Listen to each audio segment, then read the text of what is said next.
Wow. I really don't know what to think about the title. It's like it's just so weird. I'm not gonna say it's creepy, but it's like, what the fuck? We have Creepypasta. I'm being followed by a woman covered in blood. Creepypasta uploaded April 6th, 2020. I don't know. I don't know, bruh. You know, I'm not even gonna try to elaborate on what the fuck this is gonna be about, but it's a good 20-minute long video, so pretty sure shit is gonna get weird, and hopefully it gets creepy. So y'all already know all the important links will be down in the description. Without further ado, let's get into it. Oh boy.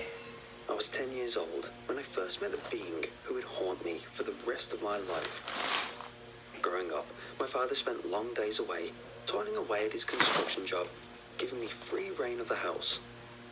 He'd entrusted me with a key, which every morning before school I'd slip under a flower pot by the front step and use to get in. My friends thought I was living every kid's dream, and in a way, I was. When I got home, I would either kick off my shoes at the front door and bounce off to go watch cartoons, or go outside and play in the front lawn until the bright suburban days darkened into a misty orange haze. It was on that day when I found myself indoors, watching reruns of my favourite cartoons, when I felt a sudden presence on my bladder. Shifting a large bowl of popcorn off my lap, I headed upstairs to the bathroom. Just as I was turning a corner on the landing, I saw her. She was wearing what had once been a long white summer dress, now torn and smeared a reddish-brown with colour. Her stomach seemed to have been scooped out, to the point a shaft of light from the window behind her shone through her exposed flesh, intestines trailing down past her knees like some macabre bridal train. Her hair fell over her pale face in ropey, dishevelled strands, almost completely obscuring it, pale limbs twitching at her sides as she blocked my way. There was something static about her presence, as if she was about to fade out of existence at any moment. Her head tilted up to look at me with a throaty groan. She wore the saddest expression I'd ever seen, that even now I find myself struggling to describe. It was as if she was seeing a whole world crumble around her. Of course, I responded the way any typical child would, by running screaming from my house and into the safety of a bemused next-door neighbours who promptly called the cops. They searched every inch of the house, but they couldn't find any sign of a break-in. My hysterical state didn't do anything to aid their questions. I tried to describe what I'd seen to them, but my words came out as tangled, sobbing gibberish. Yeah. My father was even less understanding when he arrived home from a long day to find blue flashing lights in the driveway and police officers swarming the house. Believing it to be a prank, he offered them a lengthy apology. After exhausting all other options, the police came to that conclusion too, and after giving a stern warning to me about the misuse of emergency services, they'd left me to deal with the inevitable fallout. I had made a feeble attempt to explain what I'd seen to him, but he wasn't in the mood to hear it. He just sent me to bed after a few gruff, angry words, which seemed to comprise most of our interactions back then. It was as if he couldn't stand me being around. In the end, I stopped trying to tell him. I knew he'd never believe me. I couldn't sleep that night. I kept thinking that the second I closed my eyes, I would feel her bony hands wrap around my ankles and drag me into the endless darkness beneath my bed. But as dawn peeked through my blinds, and there was no sign of her, I found myself heaving a heavy sigh of relief. I resigned her to my nightmares, where she would stay for a very long time. As I shuffled out of my room in my pajamas to go downstairs and get some breakfast, I found myself face to face with her, a few feet from where I'd originally seen her on the landing, just hovering there. I remember the steady pulse of my heart halting in my chest, the bleary-eyed ennui of the morning replaced by dry-mouthed terror, the kind that few people ever experience in their lives. It was to become a familiar feeling for the next few years. Whenever I seemed to turn, she was there. When I climbed up the stairs, she would always be waiting at the top, looking down at me. Her head would poke out from behind doorways, fingers coiled around the wooden frame. Soon, it wasn't just the house I saw her in anymore. From my seat in the school bus, I would see her staring out the front porch, not far from my stop. No matter where I was, she was there. Every Christmas, every birthday, just hovering out of my peripheral vision. There was no escape. As well as her, I found myself haunted by a single question. Why? Why me? I didn't understand why she chose to haunt me. Let me guess. Of all the billions of children in the world. What had I done wrong to deserve this? No one else can see her but Surely you. there were worse kids out there who deserved something like this. Damn. If she knew the answers, they remained sealed away behind her silent lips. It was one night when I was 12, when I had been woken by a soft humming that filtered into my ears. It was a wordless melody I could almost swear I'd heard before, but so far back that I couldn't remember anything else. Ragged fingernails encrusted with black, dried blood combed through my scalp. In my hazy state, between consciousness and sleep, I'd taken it to be a dream. I found myself leaning into the invisible hand that cradled my face like a starving man who had just found food. I never realized until that moment how long it had been since someone had held me. Any interactions with my father consisted of general talk. Physical contact was non-existent. In the faint crack of light that streamed through my half-open door, I made out the shrouded figure seated on the edge of my bed. I could have died right then and there. In all the time she'd haunted me, she never seemed to violate the sanctity of my room. I thought that it was the one place I'd be safe from her. You thought. Now, here she was, just inches away. I found myself paralyzed by fear. If the slightest shift in weight would morph her caressing fingers into claws that would skewer my skull. My ears picked up on a soft melody, one I soon realized was coming from her, wheezed out through fluid-drowned lungs, one that seemed vaguely familiar. She pulled herself closer until she was inches over me. My overworked heart felt seconds away from a coronary as her hum filled my ears. I couldn't take it anymore. I exploded from the covers and took off running down the hallway, propelled by pure animal instinct. I just wanted to get away, as far away from her as possible. The floor lifted from my feet, and I found myself flung forward into the dark void, impacting on several edges before my limp body rolled to a stop at the bottom of the stairs. Despite the pain searing through my sprained shoulder, I tried to steady myself to my feet when I saw the female outline that had materialized at the very top of the staircase. My heart plummeted into the pits of my stomach, my sobs mixing with terrified breaths as I rolled around in a desperate attempt to regain balance. She hovered down towards me, as weightless as air, arms wide and reaching for me. There was no way I was going to get out of this. She finally had me. The lights exploded on upstairs, and the figure vanished into thin air. My pajama-clad father thundered down the steps. As soon as I saw the exhausted rage on his face, I found myself wishing for her return. Due to his job depending on physical alertness, my father prioritized a good night's sleep above anything else. No matter what happened, he would always be in bed by 9. Whenever something awoke him, he would be like an angry bear. That night, he had enough. He wrenched me up by the shoulders and started dragging me upstairs. Not wanting to face her again, I tried with every ounce of strength in my body to resist. But with him being at least twice my weight and height, I was little more than air to him. He jabbed a stubbed finger into the darkness of the corner, shoving me out. "There," he snapped, spittle spraying out. "Look, there's nothing there. No ghost, nothing." As soon as I blinked, she was there, staring out at me with those same dark, mournful eyes, her pale form caked with gore. I was so transfixed with my own terror that I didn't realize that my father had gone quiet. Her face changed with the sight of my father, her thin lips pursing as if she was about to say something.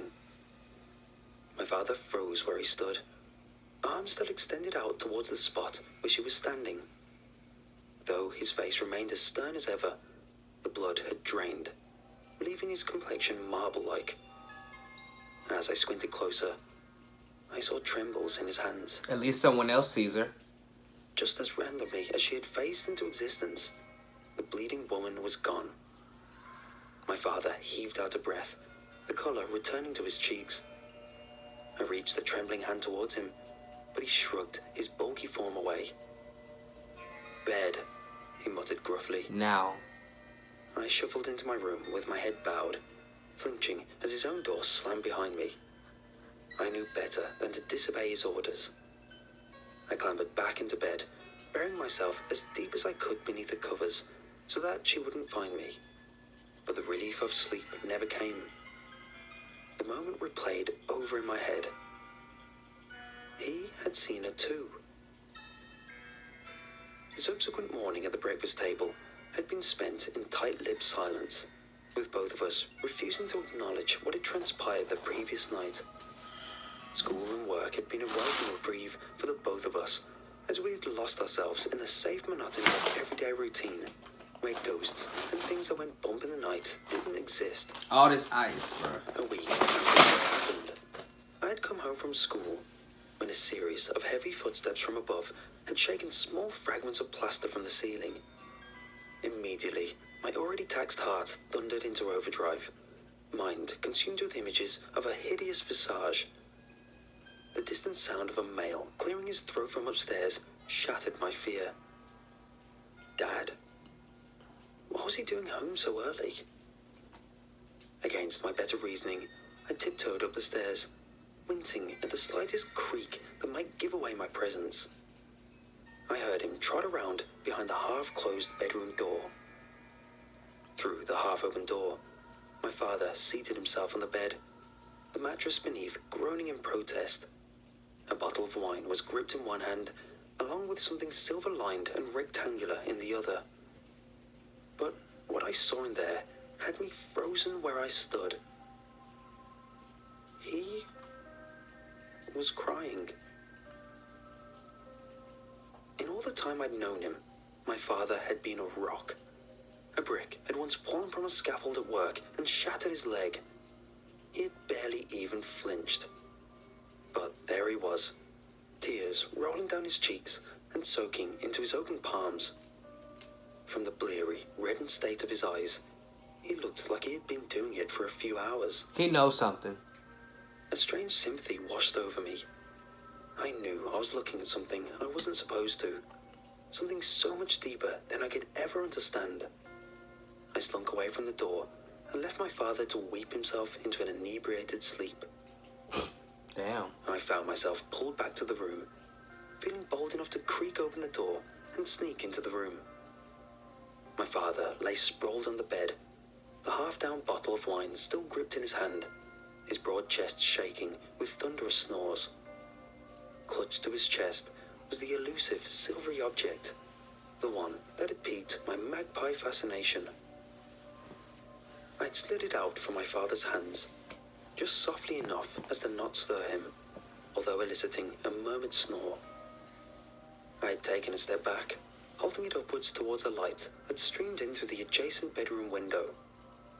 My father smiled back at me from the photograph within the frame, younger and clean-shaven. He was dressed in an immaculate black suit with a knife in hand that was half sunk into the top tier of a wedding cake, adorned with ribbon flowers. He stood, surrounded by similarly dressed people, their faces obscured by the camera flash.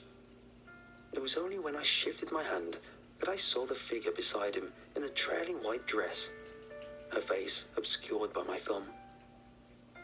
When I lifted the picture up to inspect it, my heart stopped mid-beat. Next to my father, her gloved hand clutched tight in his, was the woman who had haunted me for years. Her dark hair was pinned up in a bun, half squinting into the camera with a deliriously happy grin on her face. The red she was splattered in was nowhere to be seen, just pure white. The simple lace trim she wore only accentuated her effervescent beauty. I had never seen such adoration on anyone's face before in the way my father looked at her. It was as if he was staring at the very source of his life. My lip trembled as the grim realization hung over me. I turned to the half-open doorway and saw her hovering there, her mouth fallen in a downturned crescent.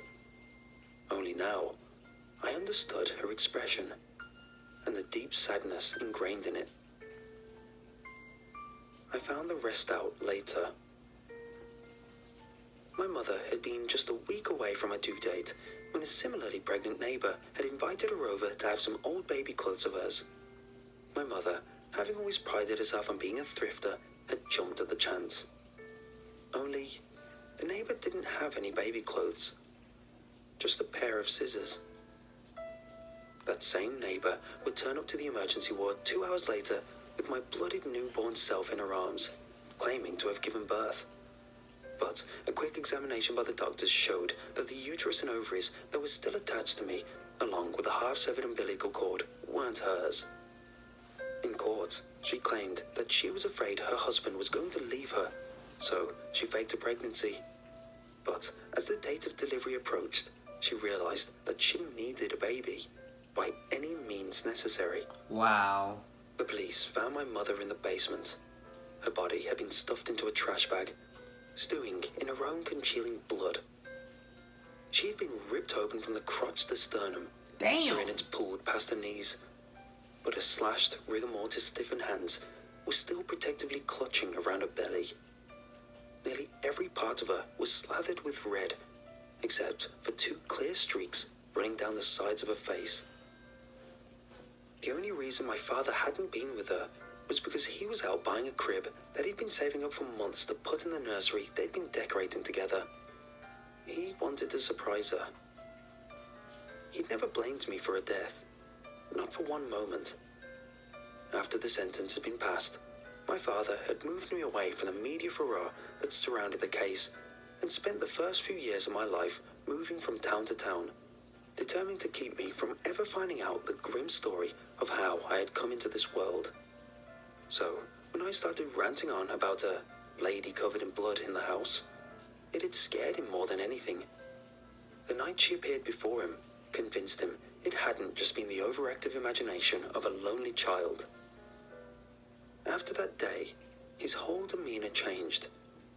He'd become softer with me. We started talking together, even laughing. It was as if some deity had overheard my childhood wish for a father who cared. But he never forgave himself for not going with her. He kept on drinking, and eventually cirrhosis took him while I was in my first year of university. He'd never been so small before, his wizened, bald head peeking up from the draping covers. He looked so frail, having aged what looked like 20 years in just a few. His withered hand clasped mine, and he smiled over my shoulder at the empty corner of the hospital room. "We made a great kid, didn't we, Angie?" he remarked. I didn't have to turn around to see who he was addressing. She was already there. She'd always been. Despite the agony of the last few months of his life, my father had died smiling. That was 5 years ago. Die. Although my grief has lessened with the passage of time, I still try to live my life for both of them, especially my mother.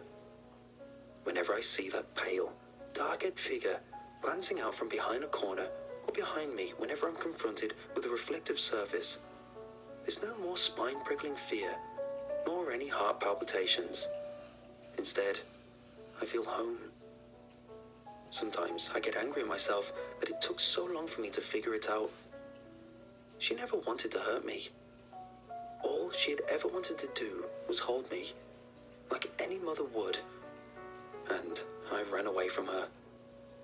No wonder she wept. She still comes at night to sing to me. I don't flinch away whenever her broken hands tussle my hair, instead letting a warbling lullaby wash over me and send me into blissful darkness. There was a time where I would have given everything that I owned to never see her again.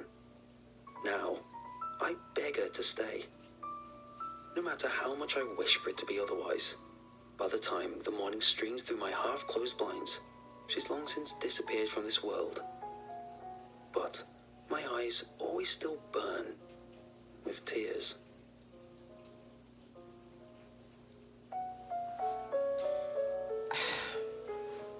That was good. It wasn't creepy. It had some, some what the fuck moments, but it wasn't creepy. I don't know. I have a few loved ones that have passed away, but I don't, and I miss them, but I'm not sure I would want them to be looking over me every single night when I'm sleeping, or just every time I look over my shoulder or look out of my peripheral, they're there. I don't know, it just, I don't know. That would be too weird. I love my loved ones, and I miss them dearly, the ones who have passed away. No matter how it is that they passed away, I miss them and love them dearly. But, come on, man. Every night I'm in bed, sleeping, I wake up, and they're standing right over me, looking down at me, smiling, or just staring at me, or I'm driving and I look in my rear view mirror and they're sitting, one of my loved ones that are deceased are sitting in the back seat, no, that would probably give me PTSD, or it would give me anxiety. Yeah, I love them, I miss them and all that, but I'm not sure I would want to see them almost everywhere I go, almost every single minute of the day. I don't know. What would y'all want that? Y'all have loved ones, either really good friends or actually relatives that are passed away, whether it be mom, dad, stepfather, stepmom, brother, sister, cousin, aunt, uncle, grandma, grandpa, any of that. Would y'all want them to be around you 24/7, almost every single time? Well, not 24/7, but almost every single minute of your life. No matter what you do, you look behind you or you look in the mirror and you see one of your loved ones looking at you, smiling at you, stuff like that. I mean, it would be nice to know that they're doing good, even though they're in the afterlife, but because I know you're deceased, if, I see you almost everywhere I go, and you're, messing with stuff, nah, I don't know, man. I'm leaning towards a no.